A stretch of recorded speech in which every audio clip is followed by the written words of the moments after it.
Hey everyone, welcome to the fourth episode of 10,000 Fledges, the 5-minute show where we just talk about what we're thinking with 10,000 Fledges. And today I'm going to talk about a meeting that I had with Meg and Ryan, who are working on the virtual version of the Fledge in Madison. They started asking me on Saturday, like what type of structure that we wanted to have, what we wanted to do to kind of start to write out the values and kind of take initiatives. Like, did I have to sign off on it? Did I have to approve it? And I think that's one of the things that each Fledge has to figure out for themselves, what they value, what their community values, and how they want to handle the implementation of projects or change or things of that nature. So really, one of the founding principles of the Fledge, or any Fledge, if you will, would be that we teach values, not rules.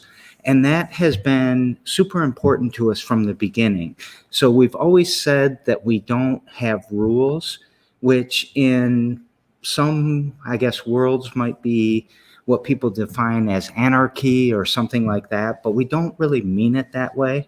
What we really mean is that rules are temporary. Rules are kind of, they're not portable. The rule at the library is not the same as the rule at home. That's not the same as the rule at your uncle's house. But values are portable. They go from place to place. They are applicable, and over time they kind of last. So like behind me, there's no rule that says if you come to the Fledge you have to go vote, but it's a big value of ours. We take a lot of action. We do a lot of things. We put a lot of work into making sure that people are educated, registered, and have voting accessible to them. And that then shows us, rules is kind of, it's the lazy person's out. To just say, here's a rule that you can't do this, that you can't chew gum, that you can't have a cat, that you can't whatever. It's kind of the lazy way out of things. So what we try to make sure we promote is, people not taking that lazy way out. So you'll often, like when we talk about things that we want to do and people ask me for permission, you'll often see me flip it on them and ask them what they want to do, what they think is the best for the community.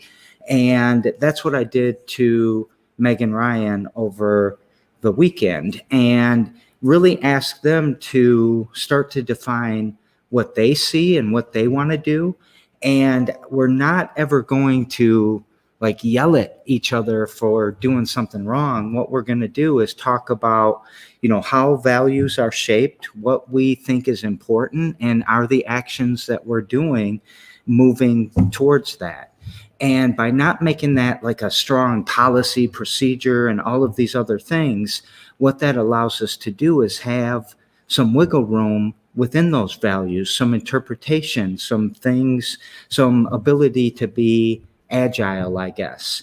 And, one of the things that we found is that by not having rules, people become more honest. So we're not always trying to avoid getting in trouble this way or stepping out of bounds this way. It's more like, well, I don't need to know that I can't, smoke in here because we value these kids, we value these people's health. So instead of saying that we have a rule, no smoking, the better thing is to say, don't smoke. And then when they go outside and there's a kid around, they don't smoke around that kid because it's a value, not a rule. So that's kind of a simple example. And I guess what I kind of responded to Meg and Ryan with was, come up with what your values are by yourselves, make that the values of the Fledge Madison because your community is unique. You have unique things happening, and we'll see how that meshes with the values of the Fledge in Lansing here. And what we, at a high level really care about is ourselves, each other, and our environment. And probably that's real abstract and generic, and everything fits into that. But those are the three things we care about. And we try to act and do everything according to those three values. So that's my quick kind of talk on what type of rules, policies, procedures, whatever we're going to have. And we're going to figure this out as we go along. So thanks for listening to another episode of 10,000 Fledges. I'll see you next week at 3, or next Tuesday at 3.